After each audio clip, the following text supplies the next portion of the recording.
The Little House on the Prairie series by Laura Ingalls Wilder. Book 2, Little House on the Prairie. Chapter 1, Going West.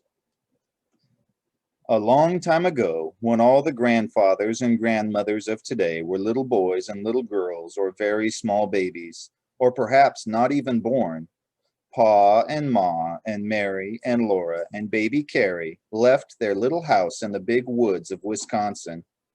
They drove away and left it lonely and empty in the clearing among the big trees, and they never saw that little house again. They were going to the Indian country. Pa said there were too many people in the big woods now. Quite often Laura heard the ringing thud of an axe, which was not Pa's axe, or the echo of a shot that did not come from his gun. The path that went by the little house had become a road. Almost every day Laura and Mary stopped their playing and stared in surprise at a wagon slowly creaking by on that road. Wild animals would not stay in a country where there were so many people. Pa did not like to stay either. He liked a country where the wild animals lived without being afraid. He liked to see the little fawns and their mothers looking at him from the shadowy woods, and the fat, lazy bears eating berries in the wild berry patches. In the long winter evenings, he talked to Ma about the western country. In the west, the land was level and there were no trees. The grass grew thick and high. There, the wild animals wandered and fed as though they were in a pasture that stretched much farther than a man could see, and there were no settlers. Only Indians lived there. One day, in the very last of the winter, Pa said to Ma, "Seeing you don't object, I've decided to go see the West. I've had an offer up for this place, and we can sell it now for as much as we're ever likely to get. Enough to give us a start in a new country." "Oh, Charles, must we go now?" Ma said. The weather was so cold and the snug house was so comfortable. "If we were going this year, we must go now," said Pa. "We can't get across the Mississippi after the ice breaks." So Pa sold the little house. He sold the cow and calf. He made hickory boughs and fashioned them upright to the wagon box. Ma helped him stretch white canvas over them. In the thin dark before morning, Ma gently shook Mary and Laura till they got up. In firelight and candlelight, she washed and combed them and dressed them warmly.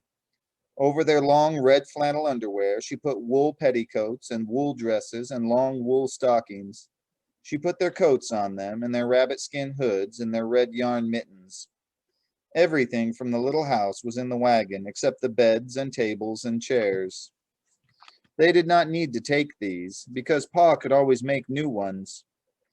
There was thin snow on the ground. The air was still and cold and dark. The bare trees stood up against the frosty stars.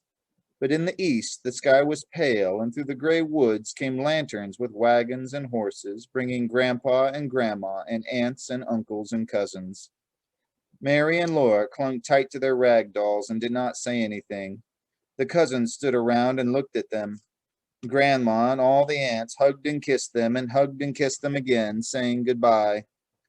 Pa hung his gun to the wagon bows inside the canvas top, where he could reach it quickly from the seat. He hung his bullet pouch and powder horn beneath it. He laid the fiddle box carefully between the pillows, where jolting would not hurt the fiddle. The uncles helped him hitch the horses to the wagon. All the cousins were told to kiss Mary and Laura, so they did. Pa picked up Mary and then Laura and set them on the bed in the back of the wagon. He helped Ma climb up to the wagon seat, and Grandma reached up and gave her baby Carrie. Pa swung up and sat beside Ma, and Jack, the brindle bulldog, went under the wagon.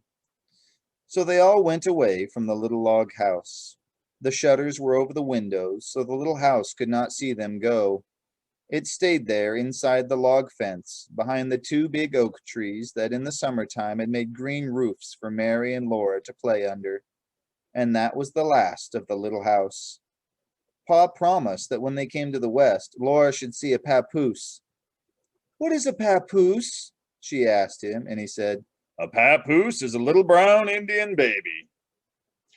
They drove a long way through the snowy woods till they came to the town of Pepin. Mary and Laura had seen it once before, but it looked different now. The door of the store and the doors of all the houses were shut. The stumps were covered with snow, and no little children were playing outdoors. Big cords of wood stood among the stumps. Only 2 or 3 men in boots and fur caps and bright plaid coats were to be seen. Ma and Laura and Mary ate bread and molasses in the wagon, and the horses ate corn from nose bags, while inside the store, Pa traded his furs for things they would need on the journey. They could not stay long in the town because they must cross the lake that day. The enormous lake stretched flat and smooth and white all the way to the edge of the gray sky. Wagon tracks went away across it, so far that you could not see where they went. They ended in nothing at all. Pa drove the wagon out onto the ice, following those wagon tracks. The horses' hooves clopped with a dull sound. The wagon wheels went crunching. The town grew smaller and smaller behind, till even the tall store was only a dot. All around the wagon there was nothing but empty and silent space. Laura didn't like it. But Pa was on the wagon seat and Jack was under the wagon. She knew that nothing could hurt her while Pa and Jack were there. At last the wagon was pulling up a slope of earth again, and again there were trees.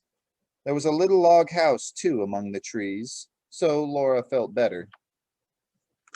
Nobody lived in the little house. It was a place to camp in.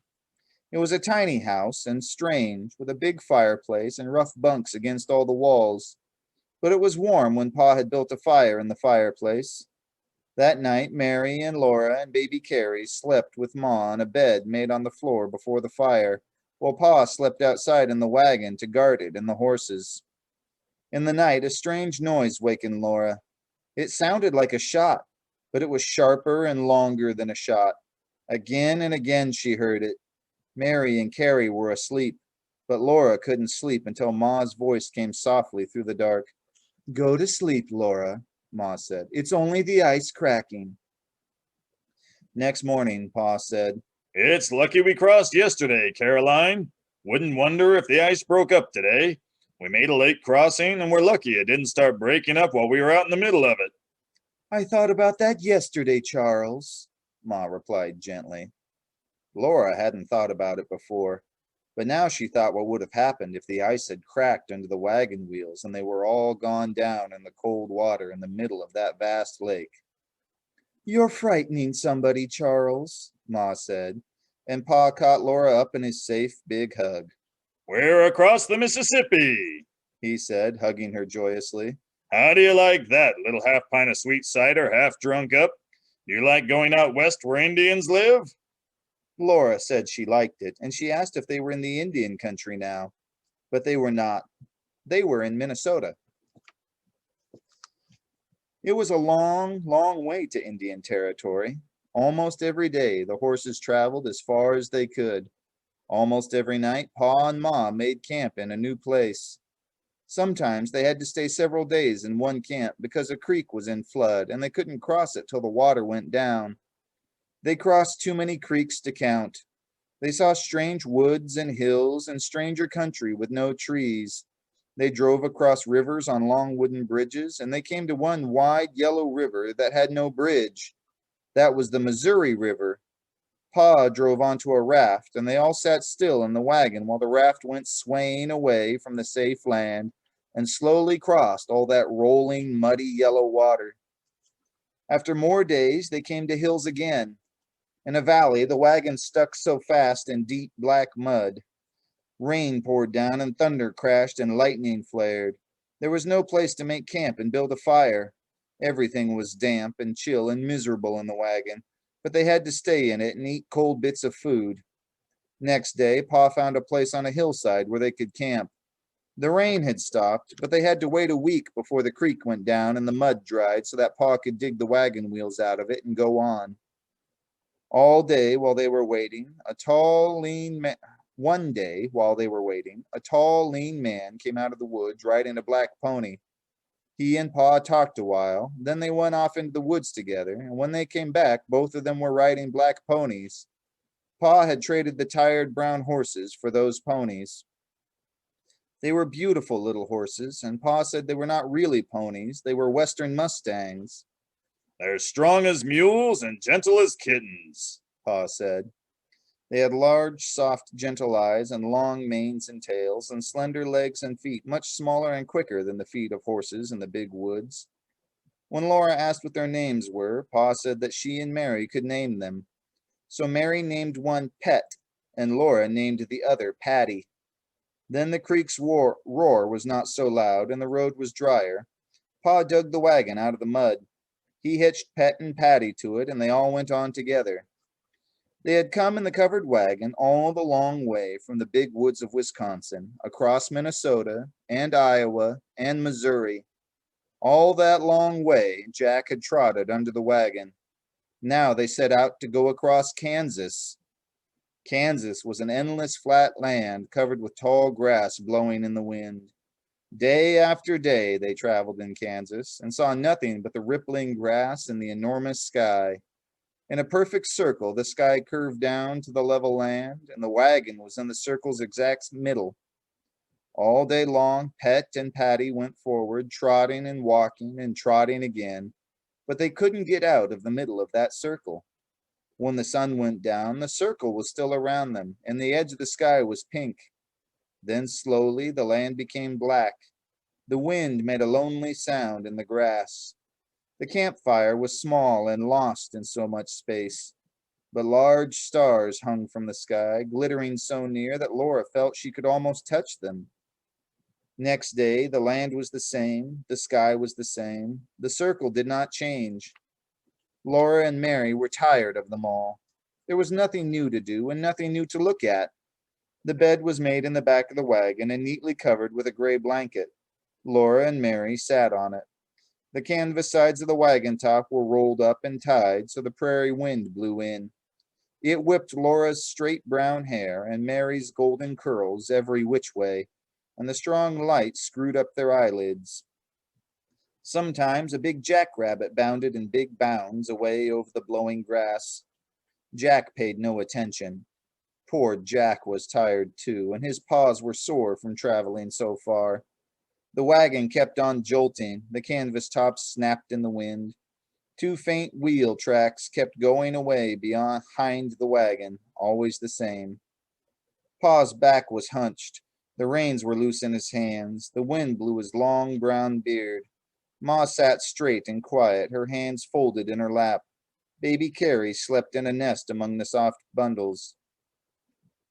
"Oh, wow," Mary yawned, and Laura said, "Ma, can't we get out and run behind the wagon? My legs are so tired." "No, Laura," Ma said. "Aren't we going to camp pretty soon?" Laura asked. It seemed such a long time since noon, when they had eaten their lunch sitting on the clean grass in the shade of the wagon.